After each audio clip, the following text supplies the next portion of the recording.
Hello everyone, I am Pallavi Mishra and welcome back to my channel learn to teach. तो जैसा कि आप सबको पता है कि आपके बीएड की एग्ज़ाम की डेट आ चुकी है। हम बात कर रहे हैं Kanpur university B Ed exam date की, जिसे आप CSJM यूनिवर्सिटी के नाम से भी जानते हैं। बीएड सेमेस्टर 1, ठीक है। तो बीएड सेमेस्टर 1 और 3 के एग्ज़ाम्स आपके 13 दिसंबर से स्टार्ट हो रहे हैं। पहला पेपर आपका फिलोसफिकल होता है, दूसरा सोशोलॉजिकल और तीसरा हो जा है आपका साइकोलॉजिकल पर्सपेक्टिव ऑफ एजुकेशन। आज मैं इसकी आपको यूनिट 2 कराने जा रही हूँ। यूनिट 1 मैंने अपलोड कर दी है, उसके 2 टॉपिक ही बचे हैं, वो मैं आगे डिस्कस कर दूंगी।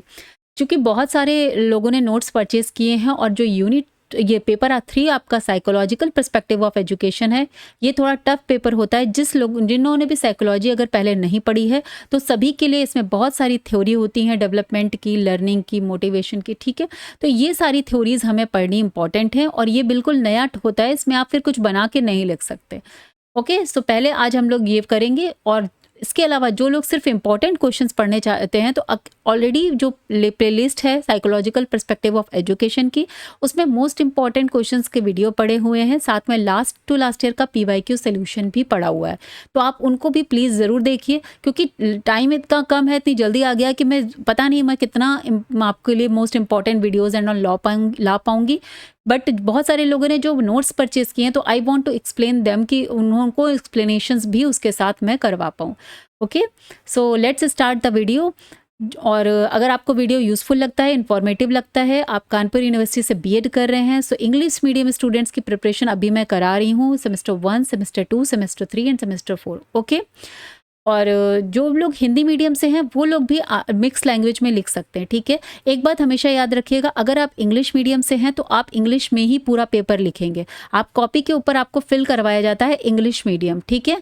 और अगर आप हिंदी मीडियम्स के हैं, तो इंग्लिश, और आप अगर कॉपी के ऊपर हिंदी लिखते हैं, तो आप हिंदी और इंग्लिश को मिक्स करके टर्मिनोलॉजी करके भी यूज़ करके लिख सकते हैं, ठीक है। तो ये एक छोटी सी चीज़ थी जो मैं बताती जाऊंगी आपको हर वीडियोस में। टाइम कम है, आप सेमेस्टर 1 वाले हैं, नए हैं, तो ये सारी चीज़ें मैं वीडियोस में आपको एक्सप्लेन करती जाऊंगी, ठीक है। सो लेट्स स्टार्ट द वीडियो। और जिनको भी नोट परचेज करना है, वो यहाँ पर नंबर फ्लैश हो रहा है, आप PDF देख लीजिए। अगर आपको लगता है कि ये जो आपने पढ़ा है, अब आपको इसकी PDF भी मिल जाए तो ईजी होगा, तो आप PDF नोट परचेज कर सकते हैं, ठीक है। चलिए स्टार्ट करते हैं। यूनिट 2 है learning. What is learning? Concept, nature, factor influencing learning. चलिए स्टार्ट करते हैं। Concept of learning. Learning is a relatively permanent change in behavior or knowledge that results from experience, practice और teaching। ठीक है, तो लर्निंग को अगर हम लोग डिफाइन करने को आ जाएगा, what is learning, what do you understand by learning. So this means ये एक परमानेंट चेंज है, ठीक है। परमानेंट चेंज होता है जब भी आप कोई नई चीज़ सीख जाते हैं, तो दैट मीन्स वो आपके अंदर चेंज अब आ गया। लाइक आपने ड्राइविंग सीखी, this means now you know this that skills. अब आप परमानेंट वो उसमें आपके अंदर वो स्किल डेवलप हो गई।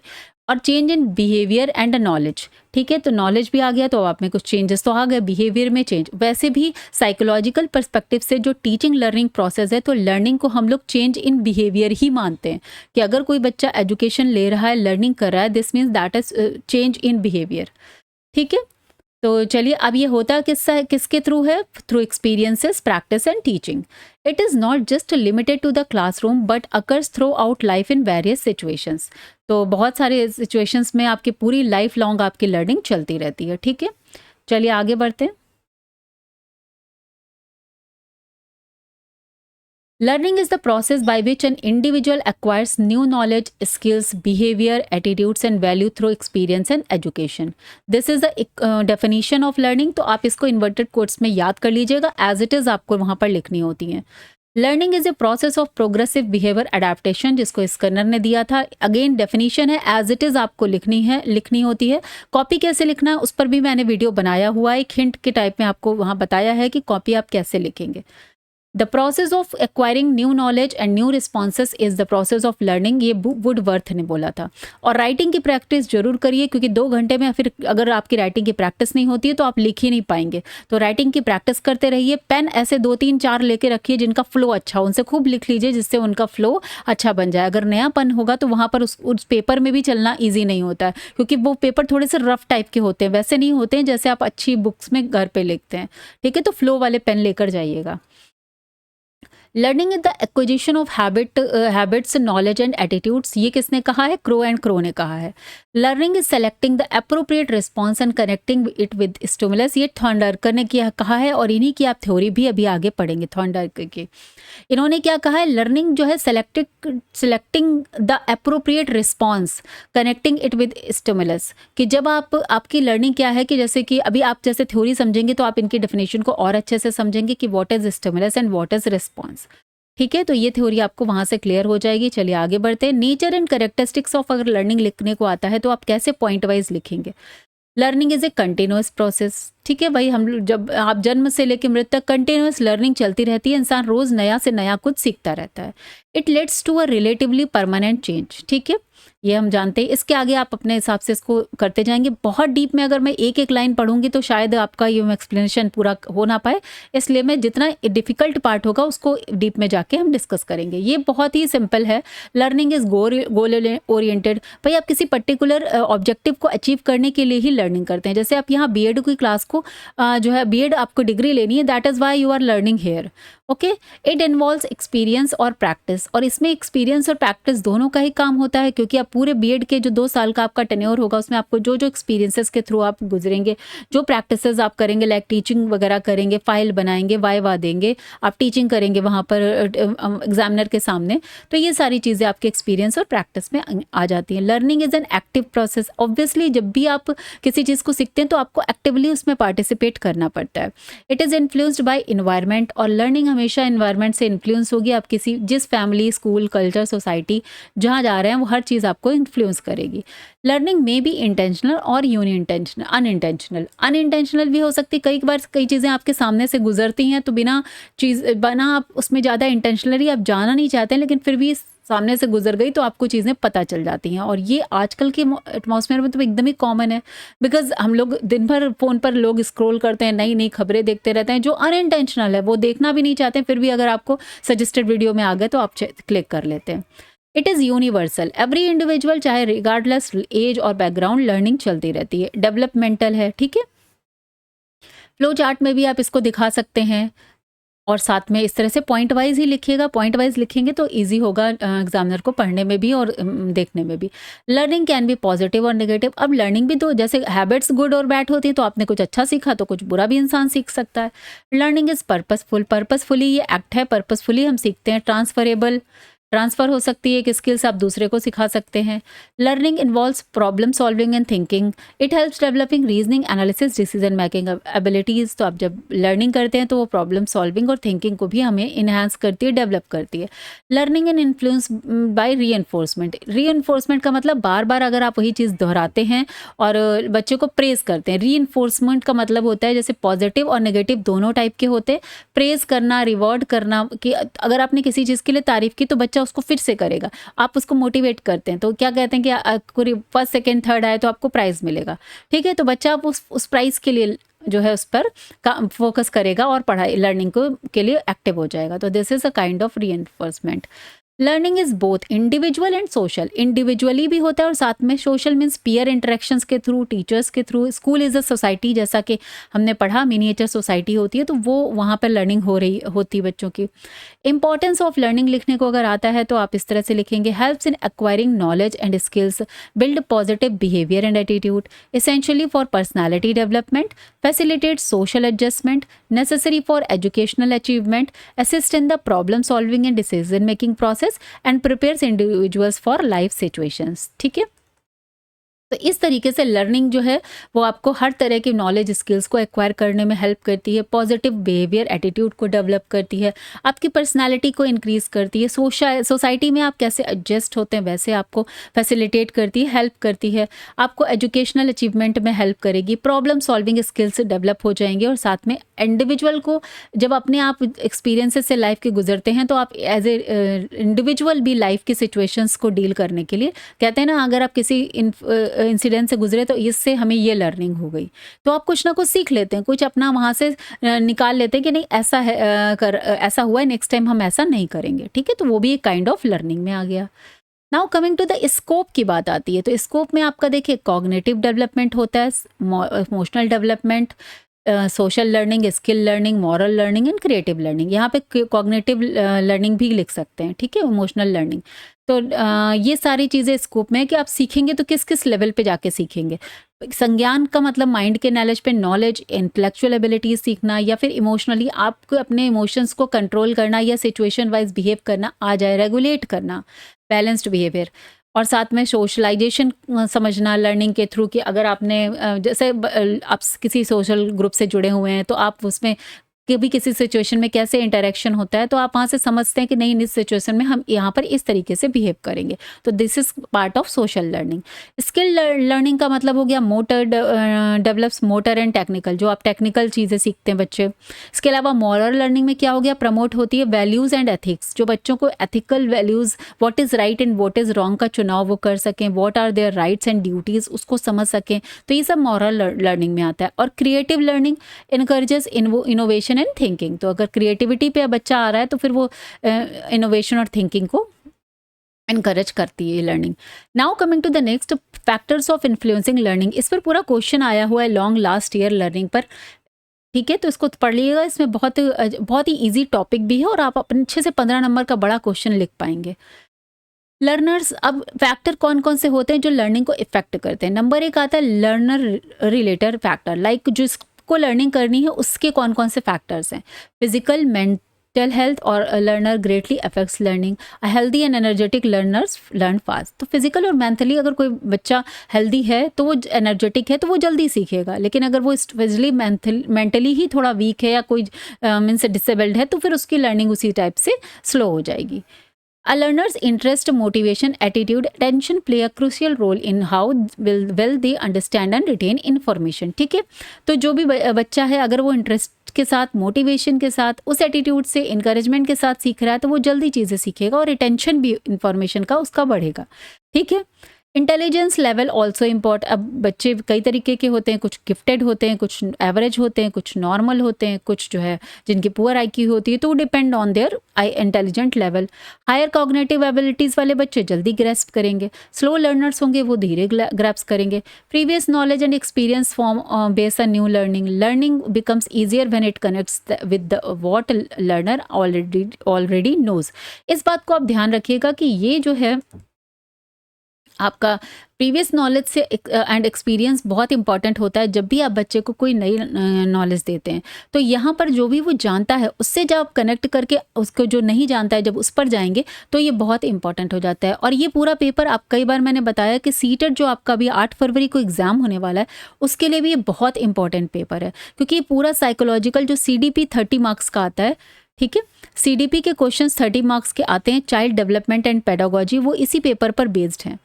और ये जो इतनी थ्योरीज आप पढ़ेंगे तो वो सारी वहाँ भी आपको काम आने वाली हैं। यहाँ पर जो चाइल्ड साइकोलॉजी और पेडागोजी होती है, पेडागोजी का मतलब है आप बच्चे को पढ़ाते कैसे, तो जो बच्चा पहले से जानता है उसी से कनेक्ट करके आपको बच्चे को पढ़ाना है।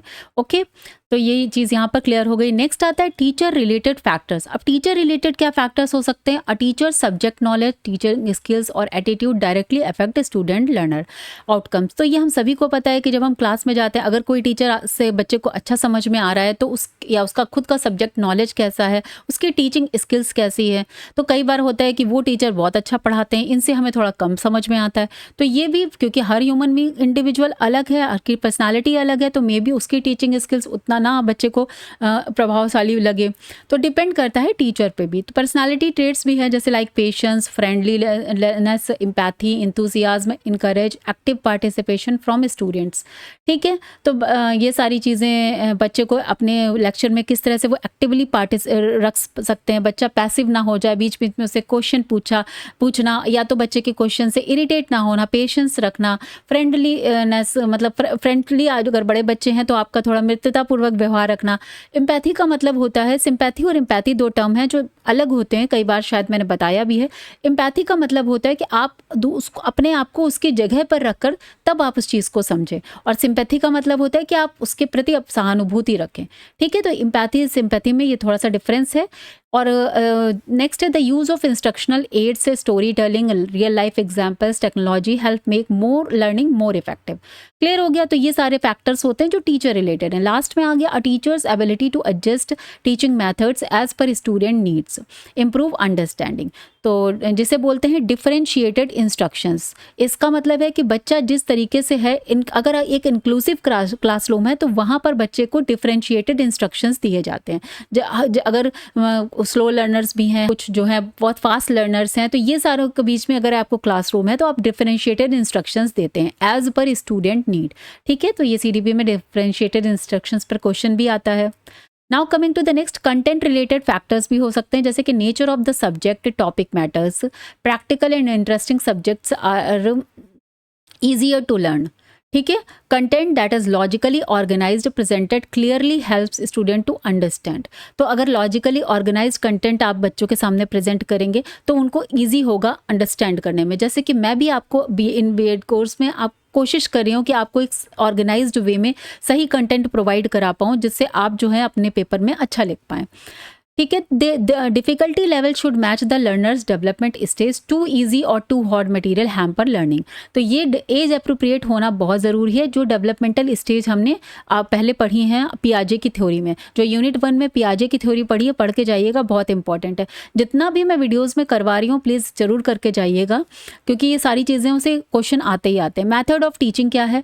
The teaching methods strategies should be कैसी हैं, उस पर भी डिपेंड करता है लर्निंग फैक्टर, कि आप लेक्चर लेके बता रहे हैं, डिस्कस कर रहे हैं, कुछ एक्टिविटी करा रहे हैं, ठीक है, इंटरेक्शन पार्टिसिपेशन करा रहे हैं, आप ऑडियो वीडियो का यूज़ कर रहे हैं, डिमॉन्स्ट्रेशन दे रहे हैं, ये एक रियल लाइफ एग्जाम्पल से समझा रहे हैं, तो ये मेथड ऑफ टीचिंग भी फैक्टर्स होते हैं, लर्निंग को इन्फ्लुएंस करते हैं, प्रभावित करते हैं। और लास्ट में आ गया हमारा इन्वायरमेंटल फैक्टर्स। देखिए, इन्वायरमेंटल फैक्टर्स तो बहुत ही इंपॉर्टेंट है कि आप किस इन्वायरमेंट में रह रहे हैं। ठीक है, a conducive learning environment such as quiet, clean, well ventilated classroom supports of better concentration. तो अगर एक अच्छी क्लासरूम में आप, ऐसा नहीं है कि बहुत गर्मी लग रही है, पंखे नहीं चल रहे हैं, या बहुत गंदगी पड़ी है, तो बच्चे का ध्यान तो वहाँ जाएगा ना, वो फोकस ही नहीं कर पाएगा। तो दिस मीन्स एक वेल वेंटिलेटेड क्लासरूम है, साफ़ सुथरी है, तो आपका ध्यान भी बच्चे का फोकस कंसंट्रेशन में हेल्प करती है, उसको बढ़ाती है। पीयर ग्रुप इन्फ्लुएंस करता है, school culture, teacher student relationship, ये सब हेल्प अफेक्ट करते हैं आपके लर्निंग प्रोसेस को। A positive emotional climate at home school boost confidence and learning willingness. ठीक है, socio culture and economic factors भी बहुत इंपॉर्टेंट हैं लर्निंग को इफेक्ट करने में। Students from supportive family background tends to perform better due to encouragement and resources. ठीक है, तो अगर देखिए फैमिली से अगर आपको सपोर्ट मिल रहा है, इस समय आप सब लोग BEd कर रहे हैं, तो कहीं ना कहीं फैमिली आपको इसको सपोर्ट करिए कि हाँ ठीक है आप BEd करिए, उसके बाद आप टीचिंग लाइन में जाएंगे, तो ये इंपॉर्टेंट हो जाता है। ठीक है, लेकिन उसी जगह पर अगर आपको फैमिली सपोर्ट नहीं कर रही है, लेकिन आप कुछ करना चाहते हैं, तो वो फैक्टर फिर आपको कहीं ना कहीं आपकी लर्निंग में प्रॉब्लम क्रिएट करेंगे। इकोनॉमिक स्टेटस तो इन्फ्लुएंस करता ही है भाई, अगर आप नहीं पढ़ पा रहे हैं या नहीं महंगी महंगी फीस दे पा रहे हैं, नहीं जो है वो कर पा रहे हैं, तो उस केस में आपका जो है टीचिंग लर्निंग जो है आपका वो क्या कहेंगे इफेक्ट होता है। ठीक है, ट्यूशन टेक्नोलॉजी, और आजकल तो इतना ज़्यादा टेक्नोलॉजी ने कर लिया है कि आज जिसके पास इकोनॉमिक स्टेट में प्रॉब्लम है, इकोनॉमिक कंडीशंस अच्छी नहीं है, वो लोग भी यूट्यूब के माध्यम से आराम से पढ़ सकते हैं। इतना तो जब हम लोग पढ़ रहे थे उस समय भी नहीं था, हम लोग छोटे छोटे बचपन में जो टीचर बताते थे खाली वही या तो बुक से हम लोग पढ़ते थे। बट नाउ आप देख सकते हैं कि अब ये आजकल के बच्चों के पास इतनी ज़्यादा फैसिलिटीज़ हैं। ये अलग बात है कि डिस्ट्रैक्शंस भी साथ में है, तो हमेशा एक पॉजिटिव का नेगेटिव साइड तो होता ही है। कल्चरल बिलीव्स वैल्यूज में इधर promote hinder certain types of learning, और कभी कभी कल्चरल बिलीव्स भी होते हैं भाई, कुछ लोगों के होते हैं कि भाई आप यही करेंगे वो करेंगे, तो वो भी कहीं ना कहीं लर्निंग में हिंडर कर सकते हैं, बाधा क्रिएट कर सकते हैं। Technological factors use of digital tools online resources can enhance understanding and engagement. तो आप सभी लोग यहाँ पर डिजिटल टेक्नोलॉजी के माध्यम से इस क्लास को देख रहे हैं, तो कहीं ना कहीं ये आपकी एंगेजमेंट को, अंडरस्टैंडिंग को, अगर आपका एक हफ्ते बाद पेपर इतना ईजिली निकलेगा तो बिकॉज ऑफ दिस टेक्नोलॉजी। ठीक है, limited access to technology can be barrier for students in remote और economically weaker area. But economically weaker या रिमोट एरिया जहाँ पर नेटवर्क ही नहीं आ रहा, तो कहीं ना कहीं वो बैरियर भी बन जाता है। चलिए आगे बढ़ते हैं। तो these are the factors that influence learning. I hope आपको क्लियर हो गए हैं। और अगर आप लोग सिर्फ वीडियो से ही पढ़ रहे हैं तो मैं आपको बोलूँगी एक पेन पेपर ले लीजिए, और जो मैं पढ़ाती जा रही हूँ उसको खाली पॉइंट लिख लीजिए। ठीक है, पॉइंट लिखते जाइए और अपने दिमाग में बैठा लीजिए। एग्जाम्पल फ्रॉम स्कूल क्लासरूम, ये एग्जाम्पल के तौर पे आप समझ जाएंगे, बहुत हमने डिस्कस कर लिया इसके बारे में। Now coming to the next, अब लर्निंग की बिहेवियरल अप्रोचेस, क्योंकि इसमें बहुत सारी बिहेवियर थ्योरीज हैं जो आप आगे पढ़ेंगे, तो थोड़ी सी उसकी अप्रोच को हम समझेंगे। This is behavioural approach of learning बोलते हैं। अगर क्वेश्चन आता है कि what do you understand by behavioural approach to learning, या फिर व्हाट इज द मीनिंग, तो आप इसको यहाँ पर लिख सकते हैं। ठीक है, कॉन्सेप्ट सबसे पहले समझेंगे, यही जो थोड़ा सा साइकोलॉजिकल पार्ट स्टार्ट हो रहा है। कॉन्सेप्ट क्या है? The behaviouristic theory emphasise that learning is a change in observable behaviour caused by external stimuli.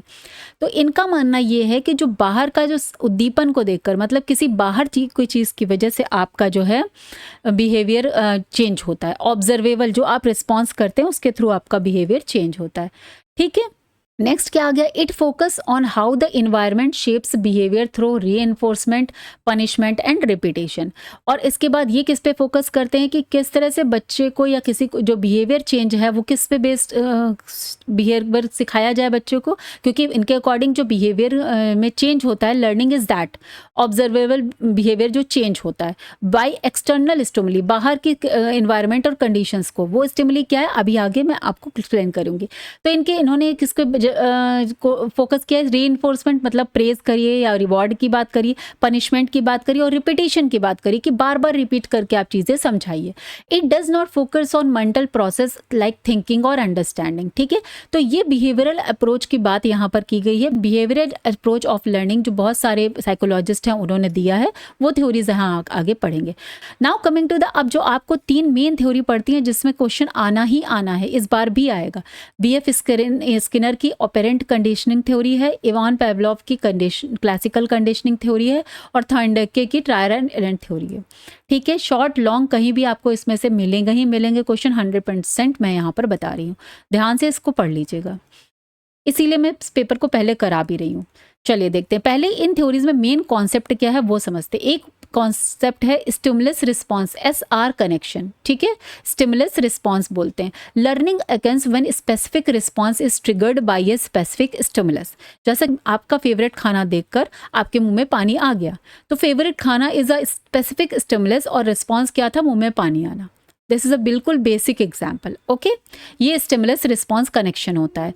Reinforcement क्या है कि पॉजिटिव रिवॉर्ड और नेगेटिव रिवॉर्ड मीन्स अगर आपके सामने जैसे आपने कुछ एक्शन किया और उसके लिए आपको रिवॉर्ड मिला, तो पॉजिटिव अगर रिवॉर्ड मिला दिस मीन्स आपने अच्छा फील किया और आप वापस से उसको करेंगे। ठीक है, अगर उसके लिए वो चीज़ अनप्लेजेंट है तो दिस मीन्स वो काम नहीं करेगा दोबारा। तो इस तरीके से अगर जो आप चाहते हैं, जो सिखाना चाहते हैं वो काम करता है, then you give them positive reward, जिसे बोलते हैं पॉजिटिव रीइंफोर्समेंट। और अगर आपने किसी चीज़ को मना कर रहे हैं फिर वो कर रहा है, तो मना करने से नहीं मानेगा, लेकिन अगर आपने उसको बोला और आप उसके रिस्पॉन्स में आपने उसके कुछ अनप्लेजेंट थिंग हो गई उसके साथ, this mean that is a negative reinforcement. Clear. Next आता है punishment to decrease unwanted behaviour, sometimes punishment का यूज करना, और repetition and practice, behaviour comes stronger with repeated and reinforcement. तो जो ये बिहेवियरल अप्रोच वाले साइकोलॉजिस्ट थे, इनका मानना था कि रिपीटेशन और प्रैक्टिस कराने से बिहेवियर में चेंज हो जाएगा, दिस मीन्स लर्निंग में चेंज हो जाएगा। तो कहीं ना कहीं हम लोग भी ये बात करते हैं कि प्रैक्टिस कराइए, बार बार रिपीट कराइए। ठीक है, लेकिन जो हमारे प्याजे थे उन्होंने क्या बात करी थी? कंस्ट्रक्ट की बात की थी कि बच्चा अपना ज्ञान खुद ही कंस्ट्रक्ट करता है अपने एटमॉस्फेयर से। ठीक है, तो वो अलग बात थी। तरह तरह की चीज़ें होती हैं, किसी की 100% कोई चीज़ नहीं सही हो सकती, लेकिन हम लोग यहाँ पर सारे लोगों की जो उनकी थ्योरीज हैं उनको पढ़ते हैं। तो अब आ जाते हैं सबसे पहले थॉर्नडाइके की जो trial and error theory of learning है, इसको ध्यान से समझिए। Meaning of trial and error learning है क्या? It is a method in which an individual makes repeated attempts, बार बार आप ट्रायल कराएंगे उसके, टू सॉल्व अ प्रॉब्लम। ठीक है, and learn from makes error until the correct solution is found. समझ में आ गया? देखिए मैंने कोशिश की है, जब आप बुक्स वगैरह पढ़ेंगे ना इतनी इजी लैंग्वेज मिलेगी नहीं आपको। ये एक तरह का मेथड है जिसमें एक इंडिविजुअल को बार बार सेम तरीकों करतेगा, ट्रायल करेगा, अटेम्प्ट करेगा, ट्रायल करेगा। अगर आपके सामने कोई प्रॉब्लम आई है, बार बार आप करेंगे एक, तो जब अगर जितनी बार अगर सोल्यूशन सही नहीं है, दिस मीन्स वो एरर हो गई। ठीक है, तो उस एरर से आप सीखेंगे और फिर ट्रायल करेंगे, फिर एरर हुई फिर ट्रायल करेंगे, और लास्ट में आप सोल्यूशन मिलेगा। तो उसको क्या बोलते हैं? ट्रायल एंड एरर लर्निंग, जो थॉर्नडाइके ने दी थी। Learning occurs accidentally at first but gradually becomes purposeful and effective through reinforcement. It is called Thorndike stimulus response theory. तो पहले इन्होंने कहा एक्सीडेंटली हो जाती है, एट फर्स्ट जो है आपने बार बार ट्रायल किया और एक बार आपका ट्रायल काम कर गया और आपको प्रॉब्लम का सोल्यूशन मिल गया। उसके बाद आपने बार बार रीइंफोर्समेंट किया कि जब वही सोल्यूशन दिया तो आपने उसको एक अवार्ड दिया, फिर उसने वही वैसे ही काम किया, फिर आपने अवार्ड दिया। तो इसे बोला थॉर्नडाइक की स्टिमुलस रिस्पॉन्स थ्योरी बोलते हैं। ठीक है, चलिए आगे बढ़ते हैं। Thorndike's stimulus response theory, Edward L Thorndike इनका पूरा नाम था। He is an American psychologist, propose the stimulus response theory, जिसे एसआर थ्योरी ऑफ लर्निंग भी कहते हैं। एसआर के नाम से आ जाए तो भी कंफ्यूज्ड मत हो जाइएगा, स्टिमुलस रिस्पॉन्स थ्योरी ही इसका नाम है। Based on his experiments with animals. ठीक है, तो इन्होंने किस पे, जितने भी थ्योरीज हैं किसी ना किसी एनिमल्स पर ही हैं, वो हम आगे समझेंगे। He believed learning occurs through association with between stimulus यानी situation and response means behaviour. Okay, तो ये क्या मानते थे कि जो लर्निंग है वो स्टिमुलस और रिस्पॉन्स से सीखते हैं। अब कैसे, उसके लिए प्रिंसिपल्स भी इन्होंने दिए हैं। इनके थ्योरी के 3 प्रिंसिपल्स थे। स्टिमुलस रिस्पॉन्स जो इनकी थ्योरी है उसके 3 प्रिंसिपल्स थे। कभी कभी स्टिमुलस रिस्पॉन्स थ्योरी के नाम से भी आ जाता है, कभी थॉर्नडाइक के ट्रायल एंड एरर थ्योरी के नाम से आता है, तो कंफ्यूज मत हो जाइएगा। ठीक है, चलिए लॉ ऑफ इफेक्ट। तो इन्होंने जो प्रिंसिपल, खाली कभी कभी ये लॉज ही आपको एक्सप्लेन करने को आ जाते हैं, तो पहले आप इंट्रोडक्शन लिखिएगा क्योंकि शॉर्ट में आएगा लॉ एक्सप्लेन करने को। तो पहले जो इतना हमने इंट्रोडक्शन डिस्कस किया वो करिए, स्टिमुलस बताइए, रिस्पॉन्स बताइए, फिर प्रिंसिपल आइए। तो इस तरीके से आप अपना आंसर, अपना जो 1.5 से 2 पेज जो मैंने बोला है उसमें लिखिए आराम से। लॉ ऑफ इफेक्ट, ठीक है, if a response to a stimulus leads to a satisfying outcome, it is more likely to be repeated.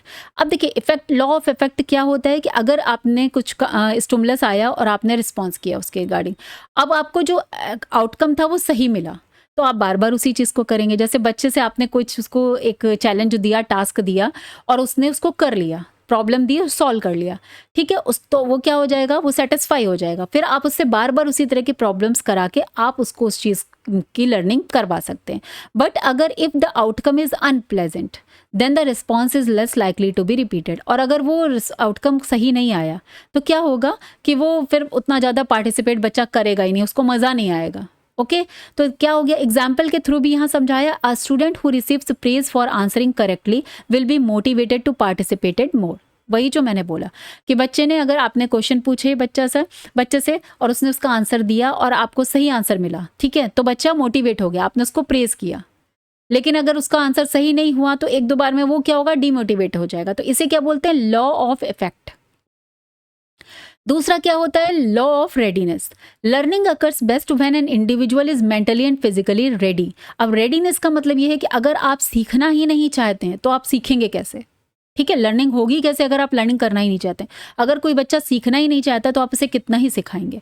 तो readiness is very important. If force to learn when unprepared frustrations occur.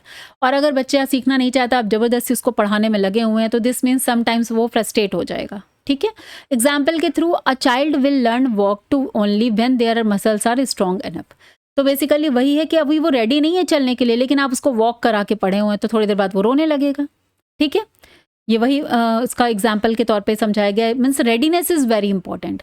Third आता है law of exercise. Repetition in strength learning while lack of practice weaken it. तो इन्होंने 3 law दिए, law of effect, law of readiness and law of exercise. तो अगर बार बार repeat करेंगे तो चीज़ें जो सीख रहे हैं वो और स्ट्रांग होंगी, मजबूत होंगी, और प्रैक्टिस नहीं होगी तो वीक होती जाएगी। Like regular practice of mathematic improves problem solving skills. ठीक है, तो कभी कभी खाली थंडरकर के प्रिंसिपल्स पूछ लिए जाते हैं। ट्रायल एंड एरर थ्योरी के नाम से भी क्वेश्चन आता है, स्टिमुलस रिस्पॉन्स थ्योरी के नाम से भी क्वेश्चन आता है। कभी कभी सिर्फ एक लॉ को ही जो है आपको एक्सप्लेन करने को आता है। आया है लास्ट ईयर के पेपर में, एग्जैक्ट नहीं याद है लेकिन 2 में से किसी पेपर में आया है। ठीक है, तो आप पूरा ही लिखिएगा। वैसे ऐसा नहीं कि सिर्फ लॉ बोल दिया, अब मैं कंफ्यूज हो गया, वो तो 2 ही लाइन का था तो मैं क्या लिखूं। ठीक है, वैसा मत सोचिएगा, पूरा एक्सप्लेन करिएगा, आपको सब्जेक्टिव कंटेंट देना है। Now coming to the next, Thorndike puzzle box experiment. अब इन्होंने एक्सपेरिमेंट क्या किया था, चलिए इसको समझ लेते हैं। स्टिमुलस रिस्पॉन्स की जब हमने इतनी बात की है। Thorndike placed a hungry cat inside a puzzle box with food outside. ठीक है, तो इन्होंने क्या किया था, इनका एक्सपेरिमेंट हंग्री कैट पर था। अब आप इसको अपनी भाषा में पूरा अच्छे से भी लिख सकते हैं कंटेंट को बढ़ाने के लिए कि he has done experiment on hungry cat like this. ठीक है, लेकिन अगर मैं यहाँ पर पूरा लिख देती तो ये जो 76 पेजेस की PDF बनी है ये 100-200 पहुँच जाती। ठीक है, तो यहाँ पर नोट्स हैं बट आपको अंडरस्टैंड करके अपनी लैंग्वेज में भी आप लिख सकते हैं। तो थर्नडाइके ने क्या किया था, हंग्री कैट के ऊपर एक एक्सपेरिमेंट किया। उन्होंने क्या किया कि यहाँ पर एक बॉक्स के अंदर में इसको बंद कर दिया, ठीक है, और फूड कहाँ रखा, बाहर रखा। ओके, अब the cat initially made random movement to escape. अब पहले तो उसने बहुत सारे मूवमेंट किए कि वो कहीं बाहर भागे, किसी तरह से खोले, देखा नहीं कर रही है कोशिश, बट उससे हो नहीं रहा है। Over time it learn to press a lever to open the door. अब यहाँ पर देखिए इन्होंने एक यहाँ पर लीवर लगा रखा था। ओके, उसने अचानक से बहुत सारे इधर उधर हाथ पैर मारे, सब किया उसने, तो क्या हुआ, एकदम से उसका लीवर जो है वो ये खिंच गया, और जैसे लीवर खिंचा तो यहाँ पर वो बाहर आ गई और उसने खाना खा लिया। ठीक है, the cat's response pressing the lever became quicker.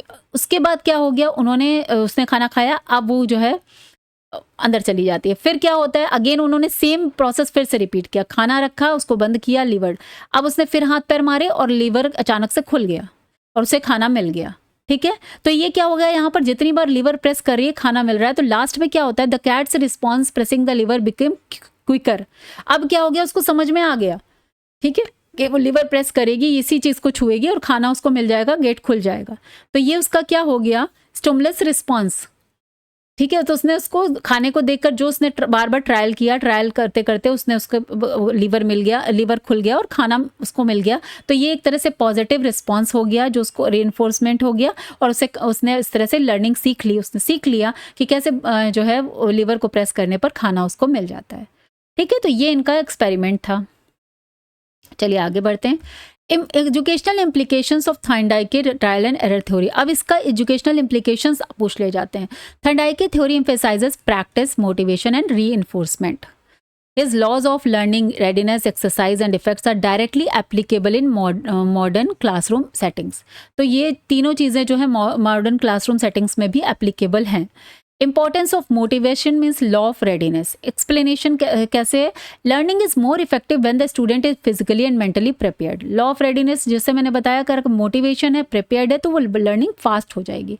Implications in classroom, teachers should ensure students are interested, attentive and motivated before starting a lesson. तो अगर बच्चे आपको दिख रहे हैं कि इंटरेस्टेड नहीं है, अटेंटिव नहीं है, मोटिवेटेड नहीं है, तो कुछ ऐसी स्टोरी बताइए, कुछ ऐसी चीज़ बता के उनको इनकेज करिए जिसके बाद वो धीरे धीरे लर्निंग के लिए तैयार हो जाएं।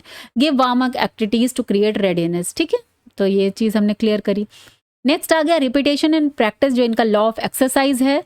Repetition helps in strengthening the connection between stimulus and response. कि उसने खाना देखा तो उसने अपना हाथ मारना शुरू किया, that was her response cat का। उसके बाद ट्रायल एंड एरर बार बार हुआ जिससे उसको मिल गया। तो दिस मीन्स क्या हो गया, रिपीटेशन प्रैक्टिस, बार बार करने से उसको पता ही चल गया कि लीवर अब प्रेस करेगी तो उसे खाना मिल जाएगा। तो teacher should provide practice exercise, drills and revisions. ठीक है, homework, quizzes, mock taste enhance retention and reduce forgetting, repeated solving of math problem help in mastery. तो ये सारी चीज़ें हम अपने क्लासरूम में देखते हैं। नेक्स्ट आता है हमारा use of reward and reinforcement means law of effect. ये इसमें क्या होता है, लर्निंग स्ट्रेंथ होगी अगर सेटिस्फैक्शन, अगर उसने कुछ ऐसा किया जिससे जो है वो सेटिस्फाई हो गया तो उसकी लर्निंग स्ट्रांग हो जाएगी। लेकिन अगर वो डिससेटिस्फाई होगा, दिस मीन्स वो आंसर सही नहीं दे पाया, तो कहीं ना कहीं वो डीमोटिवेट हो जाएगा, तो लर्निंग उसकी कमज़ोर हो जाएगी। Teacher should use praise, star, certificates and recognition to reinforce correct behaviour और आंसर्स। तो जब भी बच्चा कोई करेक्ट बिहेवियर करे, आंसर करे या कुछ अच्छी एक्टिविटीज़ करे, तो आपको हमेशा बच्चे को प्रेज करना है। दैट इज़ वाई वो उसको एक पॉजिटिव रीइंफोर्समेंट देगा कि अब वो वापस से उसी एक्टिविटी को करे। Avoid harsh punishment, instead using constructive feedback. Constructive feedback आप दे सकते हैं, लेकिन हार्श पनिशमेंट अब अलाउड भी नहीं है और देना भी नहीं चाहिए।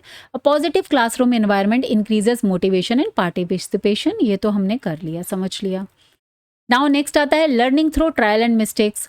Learners understand better by making mistakes and correcting them. तो जब बार बार गलतियां करेगा, फिर जब करेक्ट करेगा तो उससे वो और सीख जाएगा, बार बार ट्रायल एंड एरर की मेथड यहाँ पर यूज़ करके।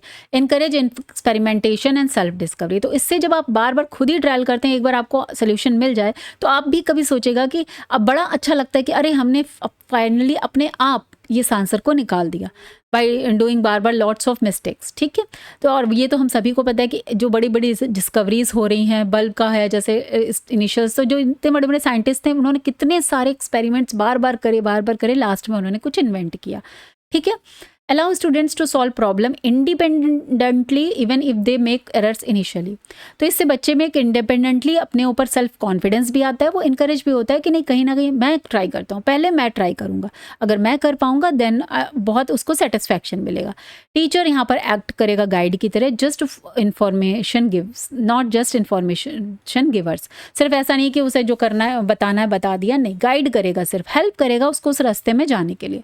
Application of learning by doing यहाँ से आता है, हैंड्स ऑन लर्निंग वही जो एक्सपेरिमेंट और ऑल करके, ठीक है,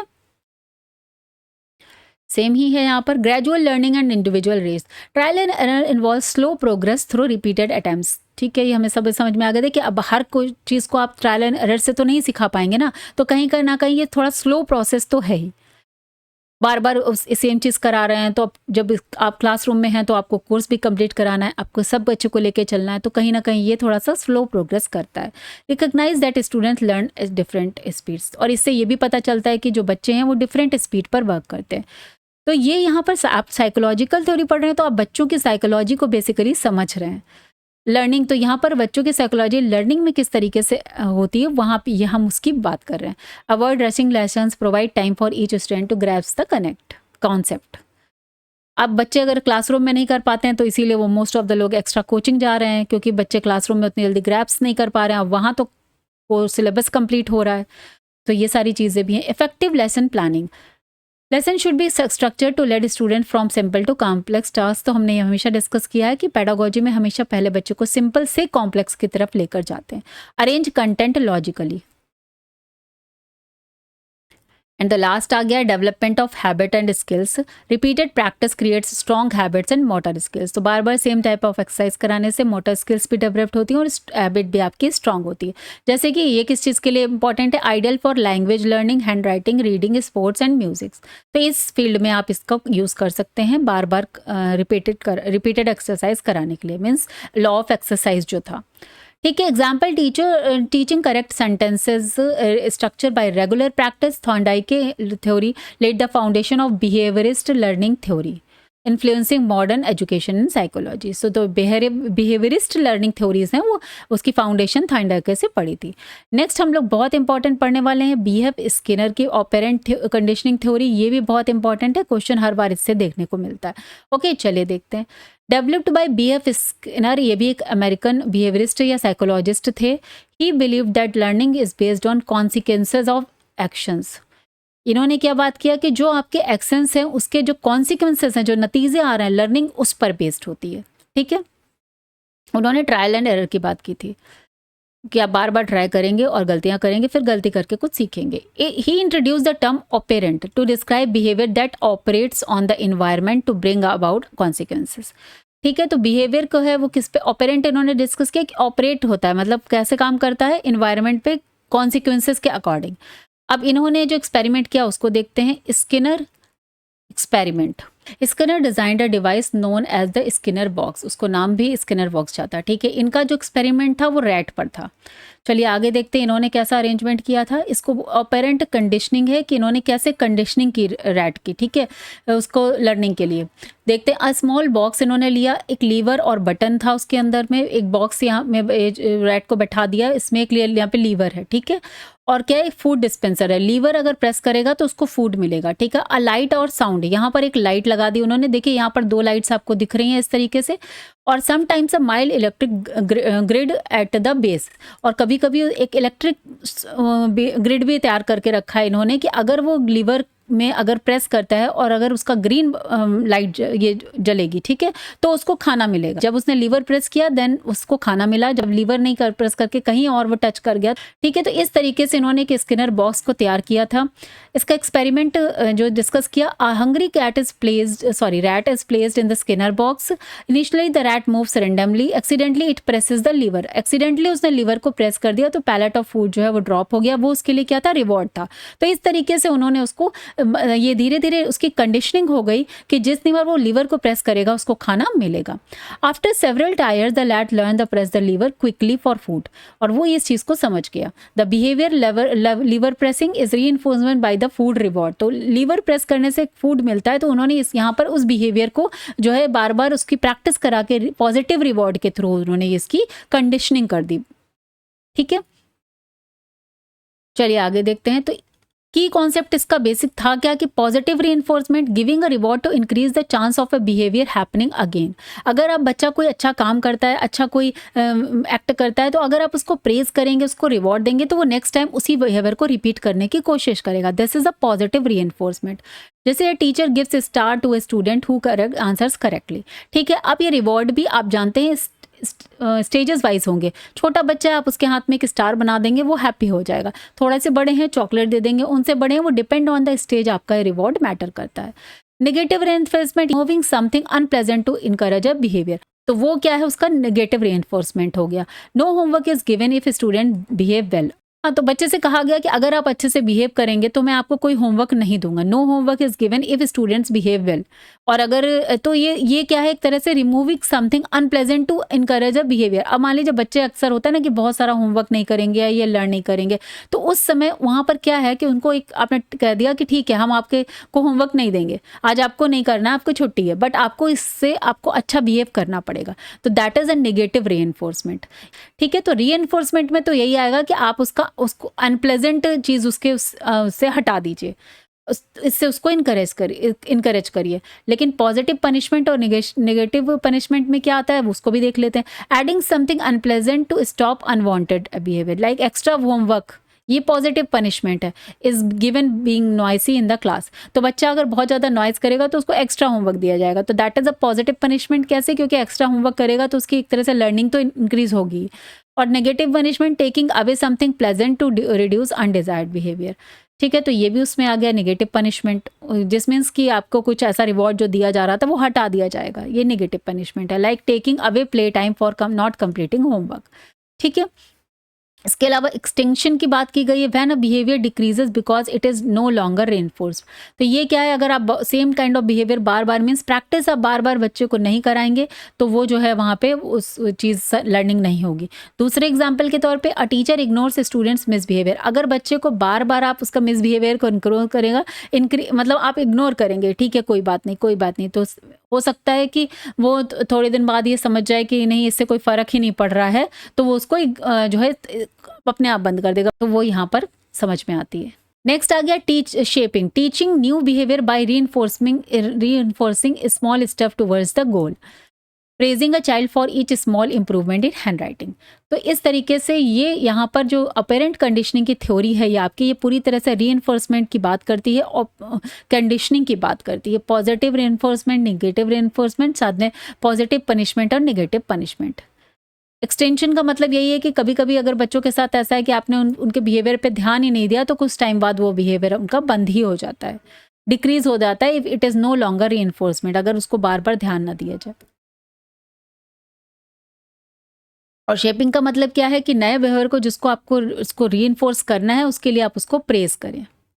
तो इस तरीके से ये सारी चीज़ें हैं। नेक्स्ट आता है हमारा educational implications of Skinner theory. अब इसका एजुकेशन में कैसे यूज़ कर सकते हैं वो हमें इंपॉर्टेंट हो जाता है। आप बैचलर ऑफ एजुकेशन पढ़ रहे हैं। Use of rewards, teachers can use stars, praise और प्रिविलेजेस टू मोटिवेट स्टूडेंट्स। ठीक है, ये हमने डिस्कस किया। Step by step learning shaping, break complex topics into smaller parts. ठीक है, जैसे teaching multiplication tables one row at a time. तो इस तरीके से छोटी छोटी बात चीज़ों में आप उसको सिखाइए step by step. Reinforcement positive behaviour, जो भी हमने बताया कि अगर अच्छे काम करता है तो उसको जो है उसके लिए प्रेज करिए। पॉजिटिव बिहेवियर के लिए उसको बार बार इंकरेज करना। Class points for good behaviour example के तौर पर। Avoid harsh punishment, harsh punishment से कुछ नहीं होगा। अगर छोटा मोटा काम है तो जैसे मिस बिहेवियर की कर रहा है कुछ, तो अगर आप इग्नोर करेंगे तो मे भी थोड़े दिन बाद उसको लगेगा कि नहीं इसको हम ना ही करें, दैट इज बेटर। एक्सटेंशन हो सकता है। पनिशमेंट शुड बी कंस्ट्रक्टिव, हमेशा कंस्ट्रक्टिव होनी चाहिए, हार्मफुल नहीं होनी चाहिए। नेक्स्ट आ गया behaviour modification, useful for correcting undesirable behaviour like reducing speaking out of turn by praising quite behaviour. ठीक है, तो यहाँ पर क्या लिखा है, नेक्स्ट है आपका एग्जाम्पल के तौर पे बिहेवियर मॉडिफिकेशन का मतलब है reducing speaking out of turn by praising quite behaviour.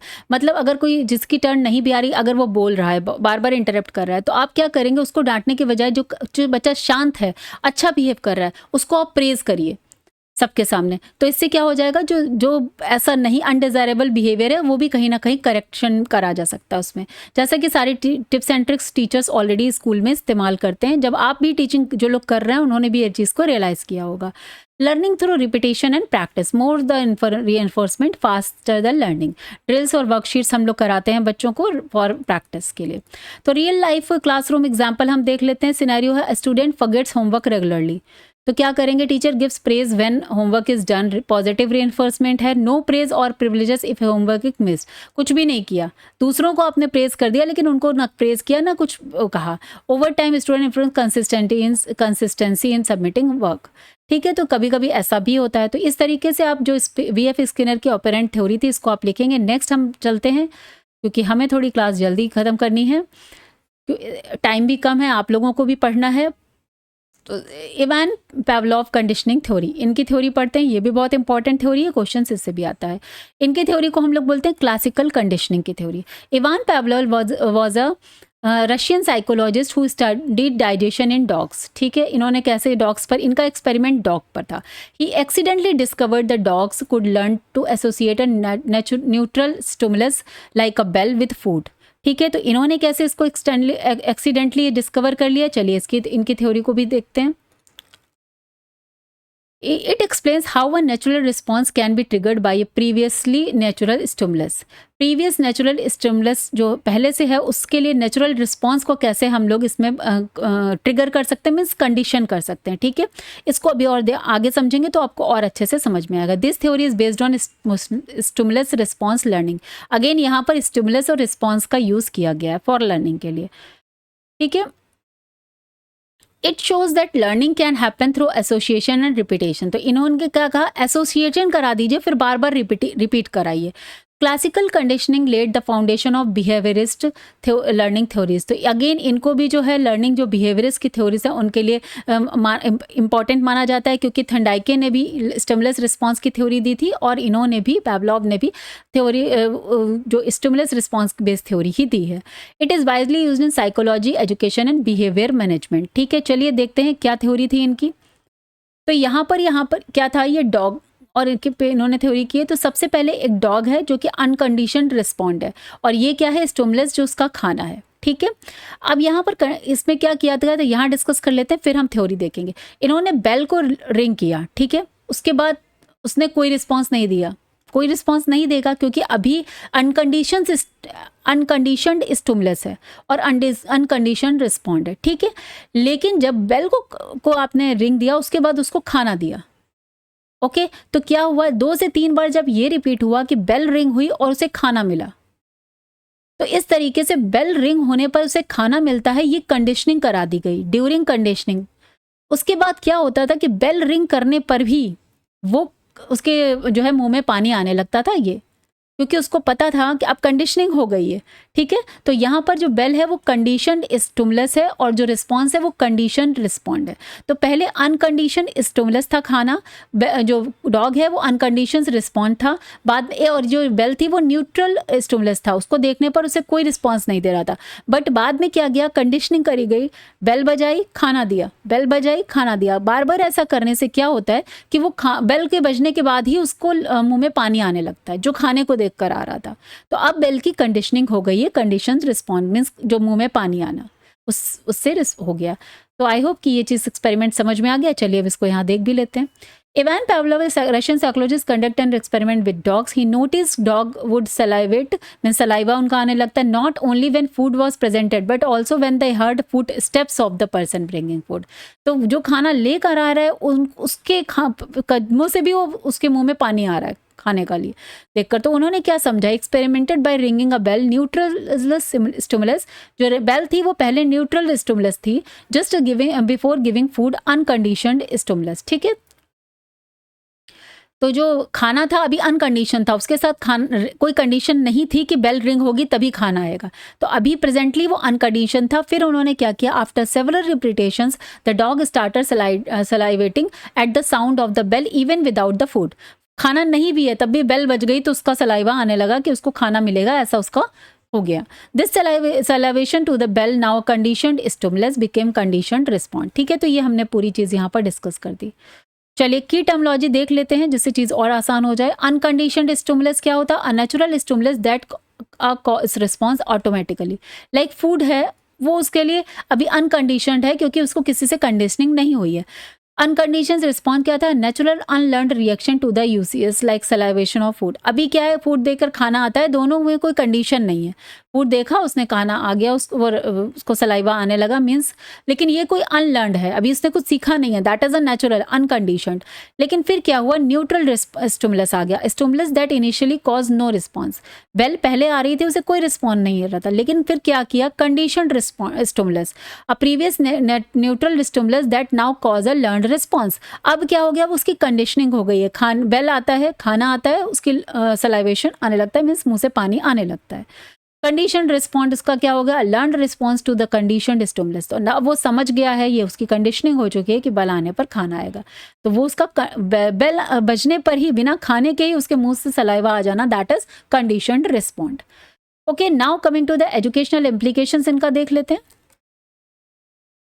Learning through association, teachers can associate learning with positive experiences to make it enjoyable.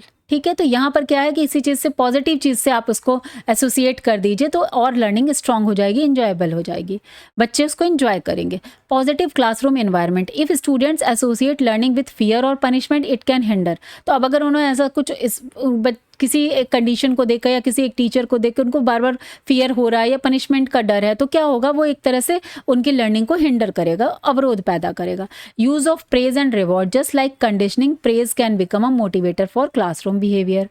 Habit formation, help in building discipline and study habits through repeated reinforcement. तो again बार बार इसको करा के आप उस चीज़ को जो है repeated कर सकते हैं। जैसे बेल और उसकी कंडीशनिंग भी बार बार रिपीटेड रीइंफोर्समेंट से ही हुई थी। Removing negative association, teachers should help eliminate factors जो एंग्जाइटी वाले हैं या फियर फैक्टर्स हैं, वो उसको लर्निंग के प्रोसेस में अगर वो किसी तरह से इम्पेक्ट कर रहे हैं बच्चे को, तो उसको रिमूव करना चाहिए। नाउ नेक्स्ट आता है कॉग्निटिव अप्रोच टू लर्निंग। इसमें कौन कौन सी हैं? ये अभी तक हमने जितनी पढ़ी तीन, वो बिहेवियरल अप्रोच थी। अब कॉग्निटिव अप्रोच ऑफ लर्निंग है, चलिए इसको देखते हैं। The cognitive theory focus on internal mental process like thinking, memory, understanding and problem solving and perceptions। तो cognitive theory जो है मेंटल चीज़ की बात करती है, और behavioral theory क्या है? वो जो आउटर जो है इन स्टिमुलस होता है उसकी बात करती है, एक्सटर्नल स्टिमुलस की बात करती है, और ये मेंटल जो थिंकिंग है, मेमोरी है, अंडरस्टैंडिंग है, प्रॉब्लम सॉल्विंग है, उसकी बात करते हैं कॉग्निटिव अप्रोच। इसमें तीन है, जीन पियाजे, गेस्टाल्ट इनसाइट थ्योरी और गैग्नेस हायरार्की ऑफ लर्निंग। तो जीन पियाजे की कॉग्निटिव डेवलपमेंट की थ्योरी तो हमने यूनिट 1 में की है, और यहाँ पर Gestalt insight theory and Gagne's hierarchy of learning, ये दो करेंगे, ये भी कॉग्निटिव अप्रोच में ही आती हैं। ठीक है, मेन कॉन्सेप्ट क्या होते हैं? Learning is mental, involves understanding and processing, not just reading.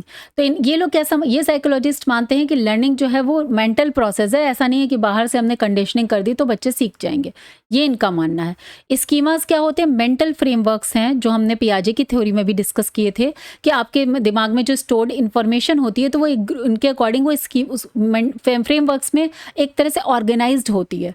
ठीक है, जैसे आप ये पूरा चैप्टर अगर आप साइकोलॉजी का पेपर पढ़ेंगे तो इसकी जो पूरी यूनिट 1, 2, 3, 4, तो एक तरह से जब आप इसको सीख रहे हैं तो आपके स्कीमा में इंफॉर्मेशन जो है वो ऑर्गेनाइज्ड वे में स्टोर हो जाएगी। कंस्ट्रक्टिविज्म की बात करते हैं, ये learner construct their own knowledge, जो पियाजे की हमने थ्योरी में पढ़ा था कि बच्चा अपना नॉलेज खुद बनाता है थ्रू अपने एक्सपीरियंसेस के थ्रू। मेटाकॉग्निशन की बात करते हैं, thinking about own thinking improves learning, कि अपने ही चिंतन के बारे में भी चिंतन करना कि अगर हमने ये सोचा है तो क्या ये सही है, उसे बोलते हैं मेटाकॉग्निशन। एग्जाम्पल के तौर पे, a teacher ask student to solve a real life problem like planning a budget using logical reasoning, the student learn by applying knowledge not just memorising. ठीक है, तो इस तरीके से रियल लाइफ एग्जाम्पल्स की तरह ये सीखते हैं। अब इसमें जो गेस्टाल्ट इनसाइट थ्योरी है उसकी बात कर लेते हैं। Gestalt insight theory was developed by Gestalt psychologists, notably Wolfgang Kohler, Max Wittmer, Kurt Kofka. In opposition to the trial error theories of learning, the word Gestalt means whole or pattern. This theory emphasizes that individual perceives and understand problems as whole structures, not in fragmented parts. तो इन्होंने oppose किया था trial and error theory को। इन तीन लोगों ने मिलकर gestalt theory नाम दिया इस थ्योरी का, और इसका गेस्टाल्ट का मतलब क्या है? होल, मतलब पैटर्न, पूरे उसका पैटर्न के रूप में। चलिए देखते हैं इनका क्या आइडिया है। Main idea of the theory is learning occurs through insight.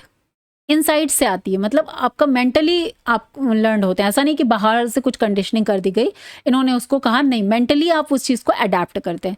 Which is sudden realization और aha moment when a person sees the complete solution to a problem. जैसे कि इनके अकॉर्डिंग कि आपको अपने मेंटल थिंकिंग प्रोसेस के problem solving करने से आप उस प्रॉब्लम का सोल्यूशन निकालते हैं। तो इनके अकॉर्डिंग इन्होंने पूरी तरीके से संज्ञानात्मक विकास जिसे बोलते हैं, कॉग्निटिव थिंकिंग, उस पर ही बात किया। इन्होंने क्या किया? एक्सपेरिमेंट इन्होंने किस पर किया था? चिंपैंजी पे एक्सपेरिमेंट किया था ऑन प्रॉब्लम सॉल्विंग। ठीक है, conducted by Wolfgang Kohler. Kohler का ये एक्सपेरिमेंट है, कहीं कहीं ये कोहलर के नाम से भी आ जाता है। ठीक है, तो याद रखिएगा गेस्टाल्ट इनसाइट थ्योरी या कोहलर एक्सपेरिमेंट। सब्जेक्ट क्या था? चिंपैंजी नेम सुल्तान। तो एक चिंपैंजी था सुल्तान नाम का, उसके ऊपर इन्होंने एक्सपेरिमेंट किया था। Objective to study how animals specially chimpanzee learn. ठीक है, यहाँ पे कुछ मिसप्रिंट है शायद। How to study how animals learn. Okay, यहाँ पर कुछ मिसप्रिंट है। चलिए देखते हैं सेटअप एंड प्रोसीजर इनका पूरा क्या था। ये इस तरीके से पूरा सेटअप था। ठीक है, ये सेटअप क्या है अभी मैं आपको एक्सप्लेन कर देती हूँ। फर्स्ट सिचुएशन इन्होंने क्या दिया? Problem, a banana was placed outside Sultan caves. ये है मंकी, सुल्तान चिंपैंजी, इसके बाहर बनाना रख दिया गया, केव्स के बाहर। Just beyond his arm reach, और उसके आर्म से नहीं पहुंच पा रहा है। अवेलेबल टूल क्या था? एक छोटी सी स्टिक दी गई इनसाइड केव। ऑब्जर्व किया गया Sultan tried reaching the banana directly but failed. He notice the stick use it pull banana, और सक्सेस हुआ। तो पहले वो ऐसे हाथ डाल के निकाल रहा है, नहीं निकल पाया। फिर उसने देखा कि ये स्टिक है, उसने स्टिक से पुल किया और बनाना उसको मिल गया। इनसाइट यहाँ पर क्या था? अच्छा, उसके क्या समझ में आया कि अंडरस्टैंड किया कि relationship between stick and banana suddenly. तो ये उसको इनसाइट हुआ, उसने अपना दिमाग लगाया और दिमाग लगाकर उसने इस चीज़ को समझा। यहाँ कोई कंडीशन नहीं किया गया। ठीक है, नेक्स्ट क्या है? ये तो फर्स्ट सिचुएशन हो गई। दूसरी सिचुएशन क्या किया गया? The banana was again placed out of reach but this time short stick was inside the cave and long stick was outside. तो इस टाइम क्या किया? पहले ये शॉर्ट स्टिक यहाँ रखी थी, अब उन्होंने शॉर्ट स्टिक को अंदर डाल दिया और लॉन्ग स्टिक को बाहर रखे, वो unreachable directly. Sultan tried using the short stick but couldn't reach. अब वो शॉर्ट स्टिक से भी नहीं पा पाया। Then he notice the longer stick could be dragged using the shorter stick. He joined the two sticks inside the other to form a longer stick and reach the banana. उसके बाद इसने दोनों sticks को आपस में जोड़कर और बनाना तक पहुंच गया। अगेन यहाँ पर इंसाइट हो गया। The action was not based on random trial. He paused, observed, then suddenly act with insight. ठीक है, तो ये एक्सपेरिमेंट। थर्ड इन्होंने एक और सिचुएशन बनाई, बॉक्स एक्सपेरिमेंट भी चिंपैंजी पे किया इस तरीके से कि पहले उन्होंने बॉक्स को अलग रखा था रूम में, बनाना को यहाँ पे लटका दिए। तो उसने कोशिश की, नहीं जा पाया। फिर उसके बाद उसने बॉक्स के ऊपर बॉक्स रखा और तब वो चला गया। ये भी एक सिचुएशन इन्होंने की थी। Problem was hanging from the ceiling too high to reach. Few empty wooden boxes were there. Initially he jumped, unsuccessful हो गया जंप करने पर। After a pause he stacked the box under the banana and climbed up to grab it. Again this solution came suddenly not after repetitive errors. तो इनके according जो है अपना दिमाग लगाया और सडनली इंसाइट हुआ, उसको ये ज्ञान आया, जनरेट हुआ, कंस्ट्रक्ट हुआ। ठीक है, तो कंक्लूजन क्या था एक्सपेरिमेंट का? Kohler concluded that chimpanzee did not solve the problem by trial and error but by recognizing their perceptions and using mental insights. जो दिमाग का आपका इंसाइट है या उसे कहेंगे ज्ञान है, उसको यूज़ किया उन्होंने और अचानक से उनको कुछ ऐसा आइडिया आया जिसकी बेसिस पे उन्होंने अपना सोल्यूशन निकाला। They could visualize the whole problem act accordingly supporting gestalt theory. तो इन्होंने गेस्टाल्ट थ्योरी को इस तरह से सपोर्ट किया विद दिस एक्सपेरिमेंट। चलिए देखते हैं प्रिंसिपल्स क्या है। Wholeness, we perceive things as organized whole not in parts. तो छोटी छोटी चीज़ों में नहीं, हम एक सडनली हमें कुछ पूरा पैटर्न वाइज अगर हम देखते हैं तो परसीव करते हैं, चीज़ों को समझते हैं और उसके अकॉर्डिंग बिहेव करते हैं। Suddenness, inside learning happen suddenly not gradually. तो इनके अकॉर्डिंग ऐसा नहीं कि धीरे धीरे कोई कुछ बार बार रिपीट कराइए, छोटे छोटे स्टेप्स लीजिए, सडनली आपको प्रॉब्लम का आइडिया आ सकता है। Understanding relationships, learner connect different elements of a problem, तो प्रॉब्लम के डॉट्स को जोड़ेंगे और फाइनल सोल्यूशन तक पहुंचना। Intelligence based it requires thinking and mental restructuring, तो इन्होंने कहा ये इंटेलिजेंस का मैटर है, लर्निंग आप बुद्धि से सीखते हैं। Transfer of learning, once learn through insight the solution can be applied to similar problem, और एक बार आपने सीख लिया आपने इंसाइट के थ्रू, देन आप सिमिलर प्रॉब्लम्स में आप वही सी सोल्यूशन को लगाते हैं। तो ये ट्रांसफर ऑफ लर्निंग हो गया, इससे आप चीज़ों को सीख कर अप्लाई कर रहे हैं। तो इन्होंने ये बताया था। नेक्स्ट देख लेते हैं, एजुकेशनल इम्प्लीकेशंस क्या है। Encourages understanding over rote memorization, तो इन्होंने कहा कि रोट मेमोराइजेशन मतलब रट्टा नहीं लगवाना है, फोकस ऑन मीनिंगफुल लर्निंग, इनका था मीनिंगफुल लर्निंग पर इन्होंने फोकस किया।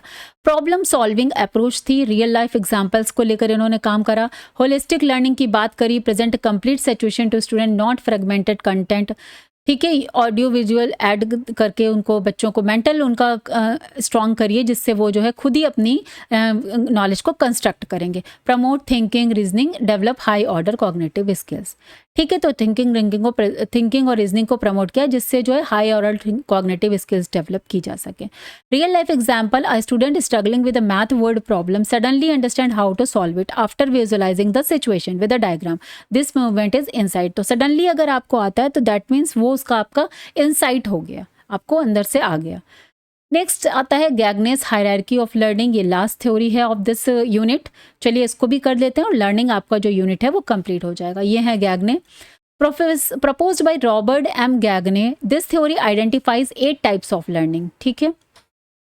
Arranged from complex simple to complex, और सिंपल टू कॉम्प्लेक्स अरेंज किया गया था, मतलब इस तरह से इंक्रीजिंग ऑर्डर ऊपर की ओर है। Each level builds up on the one before it. चलिए इसको देख लेते हैं।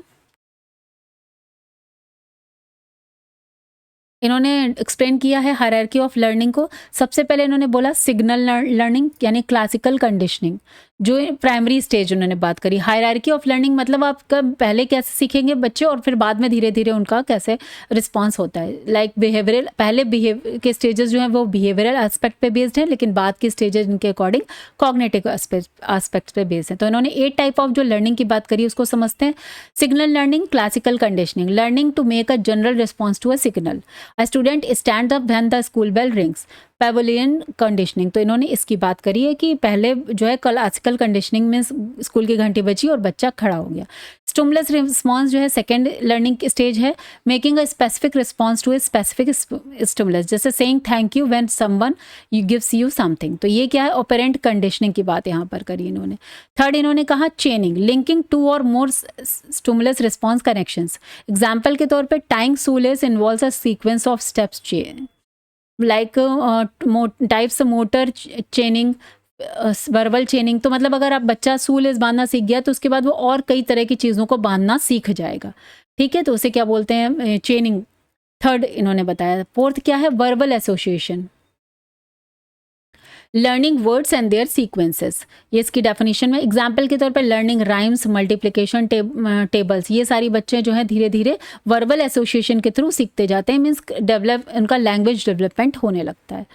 बाद में क्या है, नेक्स्ट उन्होंने बोला discrimination learning, learn to respond differently to different stimulus.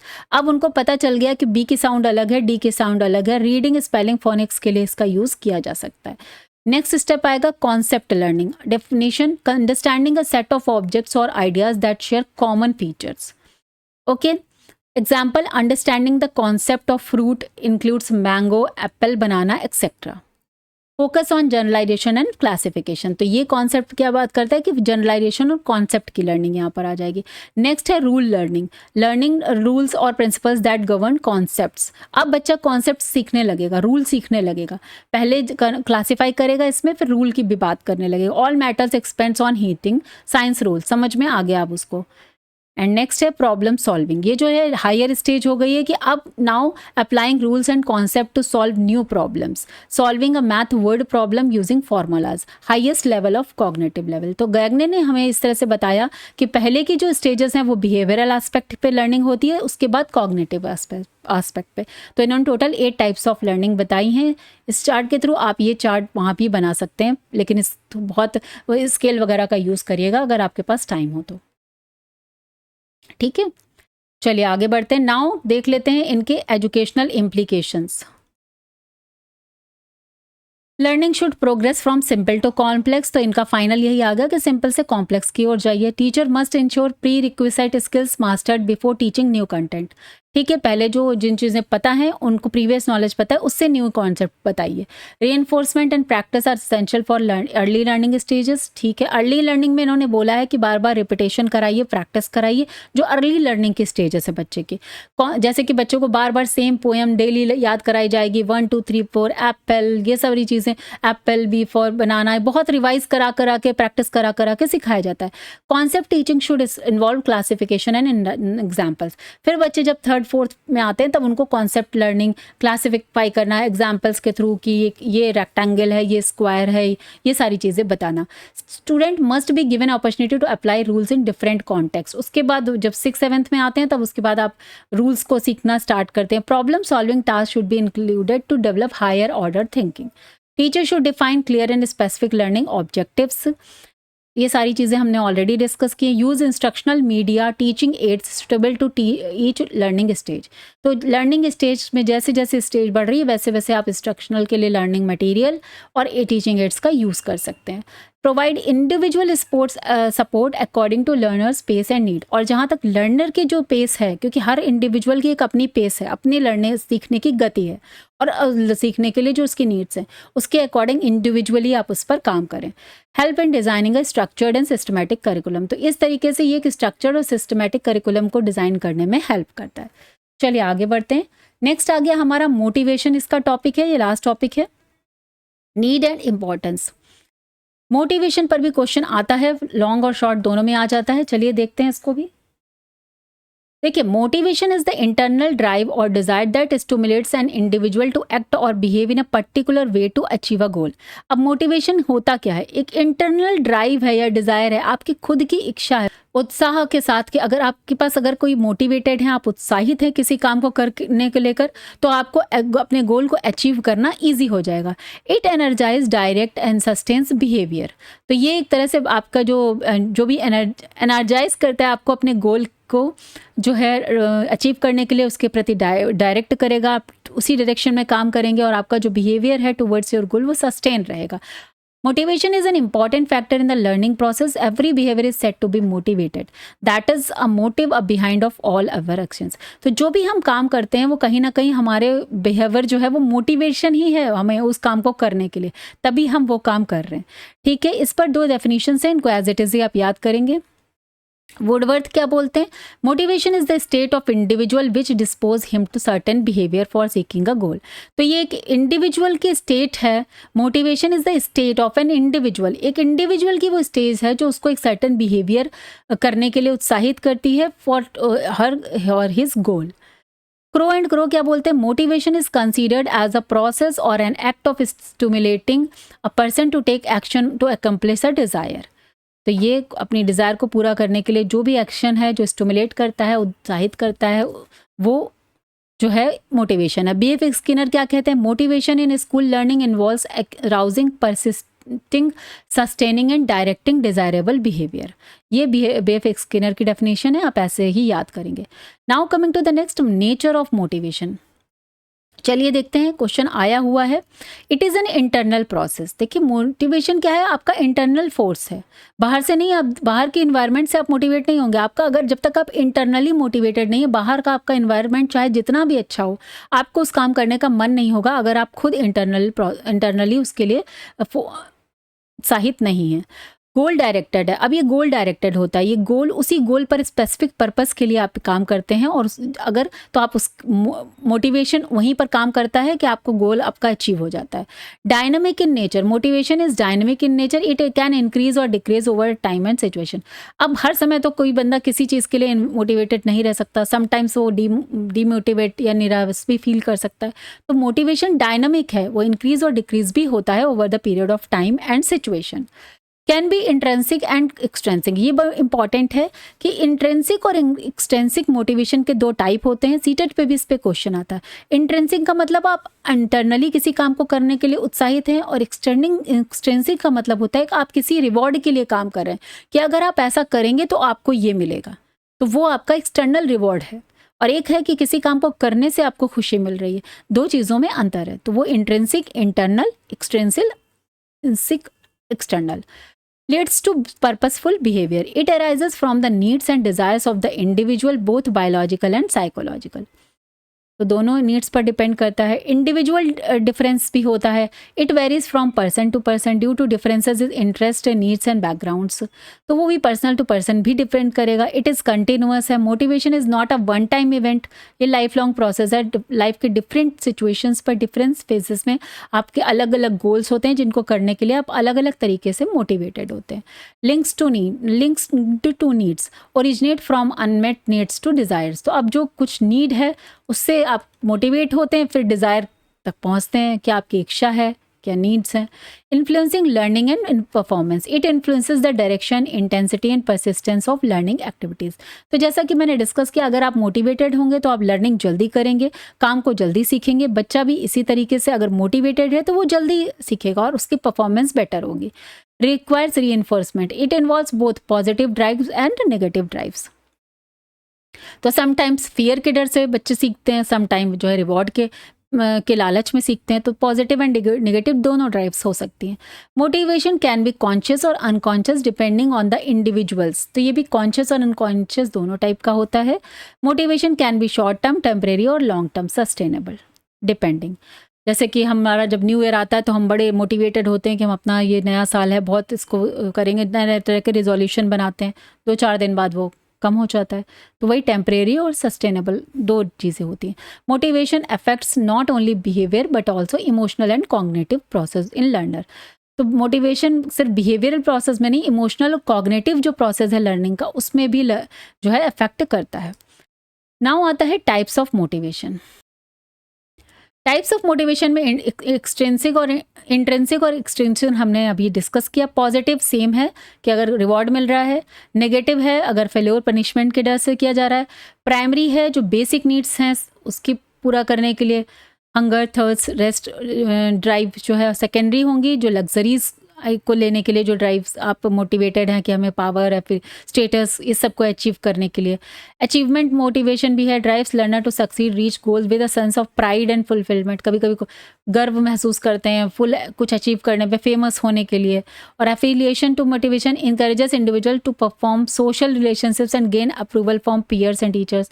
तो जैसे स्कूल में होते हैं ना कि बच्चे पीयर्स हमें प्रेज करेंगे, टीचर प्रेज करेंगे, तो उस पर वो मोटिवेटेड है उस काम को करने के लिए। तो वो एफिलिएशन मोटिवेशन हो गया कि एफिलिएशन उनको चाहिए, अप्रूवल चाहिए। नाउ नेक्स्ट आता है need for motivation in education. Need क्या हो जाता है? Motivation is essential to initiate the learning process and maintain student interested academic activities. Okay, तो मोटिवेशन तो सबसे ज़्यादा इंपॉर्टेंट है लर्निंग के लिए। ये चीज़ें हमने डिस्कस की हैं। Need, it helps in overcoming classroom distractions, enhance focus and concentration. तो ये चीज़ें हमने ऑलरेडी डिस्कस कर ली हैं। Students need motivation to complete challenging task, persist in the face of difficulty. Motivation boost self confidence, create a desire for self improvement. ठीक है, तो इसमें तो ऐसा कुछ टफ नहीं है, तो बहुत ईजी है, सारी चीज़ें डायरेक्टली लिखी हुई हैं। Motivation enables student to set academic and personal goals for themselves. It leads to greater participation in class discussions, assignments and group work. Motivation supports the development of positive attitudes towards learning. तो ये सारी चीज़ें हमने already इतने पूरे lecture में discuss कर ली हैं। ठीक है, नेक्स्ट आता है importance of motivation in education. तो देखिए, नीड्स और जो इंपॉर्टेंस ऑफ एजुकेशन है दोनों आप सेम तरह से लिख सकते हैं। ठीक है, तो ये चीज़ सेम ही है, इसको हम ज़्यादा डिस्कस नहीं करेंगे, क्लास ऑलरेडी बहुत लंबी हो गई है। नेक्स्ट है transfer of learning, concept and type. ये भी आपका एक टॉपिक है, इसको भी देख लेते हैं।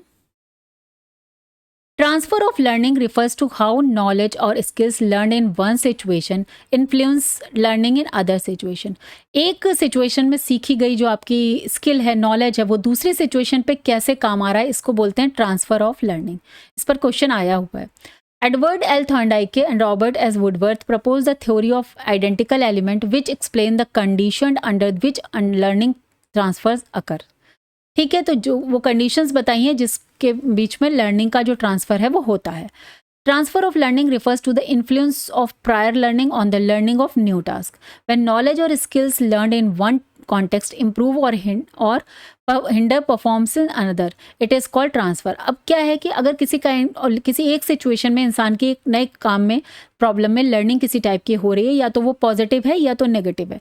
तो अगर पॉजिटिव है तो नेक्स्ट सेम सिचुएशन में वो उसको और अच्छे से कर पाएगा, तो वो ट्रांसफ़र हो जाएगा। लेकिन अगर वो नेगेटिव है एक्सपीरियंस उस सिचुएशन में, तो अगेन वो वहाँ पर उसको परफॉर्म नहीं कर पाएगा, तो वो एक तरह से हिंडर हो जाएगा परफॉर्मेंस में। तो इसे कहते हैं transfer. It plays a crucial role in education as students are expected to leave what they learn to school in real life situation. अब रियल लाइफ सिचुएशन में आप जो भी स्कूल में सीखता है बच्चा, तो उसको इतना आना चाहिए कि वो उसको रियल लाइफ सिचुएशन में कैसे इम्प्लीमेंट करेगा। ठीक है, now coming to the definitions. ये तो आप एज इट इज़ लिखते हैं, मैंने आपको बताया। क्रो एंड क्रो ने क्या बोला है? The carry over of habits of thinking, feelings, working of knowledge और skills from one learning areas to another is usually referred to as transfer of learning. Okay, Charles Judd ने क्या बताया? ये तो एज इट इज़ ही याद करनी है और एक्सप्लेनेशन हमने ऑलरेडी कर लिया है। Transfer is the application of knowledge, skills, attitudes learn in one situation to another learning situation. ठीक है, ट्रांसफर हो जाना, ये भी हमने डिस्कस किया। Transfer is a form of generalization. अब देखिए, एक प्रॉब्लम को सॉल्व किया, फिर सेम कंडीशन दूसरे में लगाया, सेम तीसरे में लगाया, तो एक तरीके से वो जो सोल्यूशन है वो जनरलाइज्ड हो गया है। अगर मैथमेटिकल टर्म में बोला जाए, फॉर्मूले ऐसे ही निकालते हैं हम लोग, थ्योरीज ऐसे ही आती हैं साइंस में, कि वो जब बहुत बार वही चीज़ को हमने अप्लाई किया और वो प्रॉब्लम सॉल्व हो गई, तो बाद में वो लॉ बन गया या रूल बन गया। ठीक है, now main features of identical elements theory क्या हैं, जो आइडेंटिकल एलिमेंट थ्योरी के थ्रू उन्होंने लर्निंग ट्रांसफर को समझाया था। Learning transfers who when two situations share common element. भाई ट्रांसफर वही होगा ना, सेम सिचुएशन, कुछ कॉमन एलिमेंट होंगे, तभी आप एक सिचुएशन से दूसरे सिचुएशन पर उसी सेम सोल्यूशन को अप्लाई करेंगे। If two situations lack common elements, तो ट्रांसफर नहीं होगा, no transfer of learning. Transfer can be positive और नेगेटिव, जैसा मैंने अभी डिस्कस किया कि अगर प्रीवियस चीज़ से हेल्प मिली है तो पॉजिटिव हो गया, और हेल्प नहीं मिली है तो नेगेटिव हो गया। चलिए आगे बढ़ते हैं, types of transfer of learning देख लेते हैं। पॉजिटिव ट्रांसफर, अगेन ये चीज़ हमने काफ़ी अच्छे से एक्सप्लेन कर दी है। करेक्टरिस्टिक्स क्या है? कॉमन एंड रिलेटेड सब्जेक्ट्स और similar skills occurs due to similar method, content and objectives, encourages confidence and motivation. ठीक है, तो ये सारी चीज़ें आपका सब्जेक्टिव कंटेंट के लिए लिखा हुआ है, एक्सप्लेनेशन मैंने सबका कर दिया है। एग्जाम्पल क्या है? Learning addition helps in understanding multiplication, knowledge of grammar rules in English help in writing essays. अब जैसे मैथ्स में प्लस माइनस एडिशन सब्ट्रैक्शन सिखा दिया, तो फिर उसके आगे की चीज़ें बच्चे अपने आप सीखते चले जाते हैं, सेम चीज़ अप्लाई करते जाएंगे, तो ये एडिशन करेगा लर्निंग में, ट्रांसफर ऑफ लर्निंग। अगर भाई आपने प्लस माइनस मल्टीप्लिकेशन डिवीजन आपने सीख कर भूल गए, तो फिर आगे की चीज़ें तो आप कर नहीं पाएंगे, तो उसी को यहाँ पर एडिशन होता है एक तरीके से। ग्रामर के रूल्स अगर पता है तो फिर बच्चा आगे राइटिंग और सारी चीज़ें सीखता रहता है। तो ये ट्रांसफर ऑफ लर्निंग के एग्जांपल्स हैं। Playing harmonium help in learning keyboard, keyboard भी सीख लेंगे अगर आपने हारमोनियम लाया। जैसे बोलते हैं ना कि अगर आपको साइकिल चलानी आती है तो आप स्कूटी भी चलाना सीख जाएंगे, तो वो ट्रांसफर ऑफ लर्निंग का पार्ट है। इसी तरीके से ये सारी चीज़ें हो जाएंगी। नेगेटिव ट्रांसफ़र देख लेते हैं, जहाँ पे पहली चीज़ें उतनी हेल्पफुल नहीं थी, तो वहाँ पे सोल्यूशन नहीं निकला। occurs when previous habit contradict new ones, create confusion, errors and delays in learning. ठीक है, often sees when switching from one system to another, किसी और चीज़ में जा रहे हैं। लाइक एग्जाम्पल से समझ लेते हैं, knowing manual car driving creates error when using automatic। अब आपने मैनुअली सीखी और ऑटोमेटिक कार आ गई, तो ऑब्वियसली एक निगेटिव लर्निंग हो गई, आप ट्रांसफर नहीं कर पाएंगे। Child who learn to write letters in capital many face problem in writing in cursive. ठीक है, तो ये एक तरीका ऐसा नहीं है, राइटिंग तो दोनों जगह सेम है, लेकिन वहाँ तो वो कैपिटल वर्ड लेटर्स में लिख रहा था, अब उसे कर्सिव सिखाई जा रही है, तो राइटिंग तो लिख तो राइटिंग ही रहा है, बट सिचुएशन डिफरेंट है।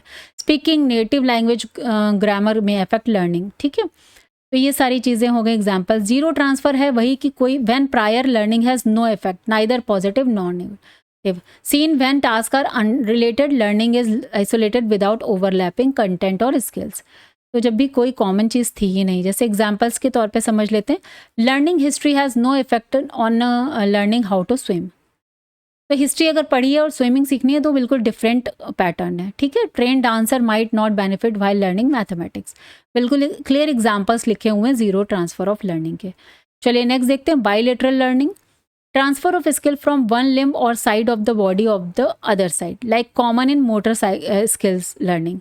Dominant side help train the non dominant side. Example से समझेंगे ज़्यादा ईजी होगा। Learning to write with the right hand supports writing with the left hand. A right hand batsman can learn left hand batting easily.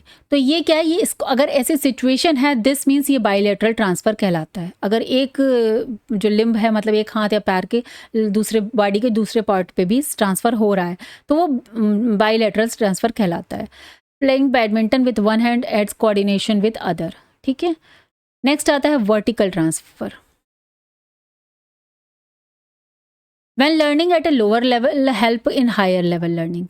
जैसे कि example पे समझेंगे, learning alphabets help in sentence writing. तो ये vertical transfer हो गया। यहाँ से पहले आपने अल्फ़ाबेट सीखे, फिर उसका सेंटेंस सीखा, सेंटेंस से पैराग्राफ बनाया, तो ये वर्टिकली आपकी लर्निंग बढ़ रही है। ठीक है, जैसे learning electrical basic support circuit design. पहले इलेक्ट्रिक सर्किट में क्या क्या चीज़ें हैं वो पता हो जाए तो इलेक्ट्रिक सर्किट का डिज़ाइन ईजी हो जाता है। नेक्स्ट आता है lateral transfer. Transfer of learning across different subjects और contexts at the same level help in interdisciplinary learning. जैसे मैथ्स और साइंस है तो फिजिक्स और केमिस्ट्री है, मैथ्स है, वो आपस में इंटरकनेक्टेड होते हैं कहीं ना कहीं। जैसे using math graph knowledge in science experiment, तो उसे बोलते हैं हॉरिजॉन्टल ट्रांसफ़र या लेटरल ट्रांसफ़र। लास्ट में आ जाते हैं हम एजुकेशनल इम्प्लीकेशंस देख लेते हैं। Teacher should design lessons with contact prior knowledge new content, ये हमने डिस्कस किया है। Use real life examples, emphasize fundamental principles that can be applied in multiple situations. ऐसी चीज़ें बतानी चाहिए जो कई सिचुएशन पे लग सके। ठीक है, provide practice in varied context to strengthen transferability. बच्चों को ऐसी प्रैक्टिस करानी चाहिए, वेरियस कॉन्टेक्स्ट में प्रैक्टिस करानी चाहिए, जिससे उनकी जो ट्रांसफर स्किल है, लर्निंग की ट्रांसफ़र, वो स्ट्रॉन्ग हो सके। Encourage problem solving and critical thinking. Avoid situations where negative transfer is likely. अगर नेगेटिव ट्रांसफ़र की बात आए तो उन सिचुएशंस को अवॉइड करना चाहिए। Develop interdisciplinary activities for lateral transfer. Train students in generalization of concepts. तो ये सारी चीज़ें हमने कर लिए। लास्ट में आ जाता है आपका role of the teacher in ensuring positive transfer of learning. Role of a teacher क्या है, इस पर क्वेश्चन आया हुआ है, इसको देख लेते हैं। A teacher designs lesson that connect new knowledge to prior, ये हमने डिस्कस कर लिया। रियल लाइफ एग्जाम्पल्स आपको देने हैं एवरीडे सिचुएशंस पर। टीचर को इन्फेसाइज करना है फंडामेंटल कॉन्सेप्ट्स पे। ये सारी चीज़ें ऑलरेडी अभी ऊपर पढ़ी हैं। जो एजुकेशनल इम्प्लीकेशंस हैं, बेसिकली रोल ऑफ टीचर वही हो जाएगा। ठीक है, तो आपको अंडरस्टैंडिंग डेवलप करनी है दोनों के लिए, सिमिलर ही यहाँ पर रहेगा context. They encourage student to apply learn concept in new and varied context, ये भी अभी डिस्कस किया। A teacher uses scaffolding techniques gradually increasing difficulty to ensure smooth learning transition.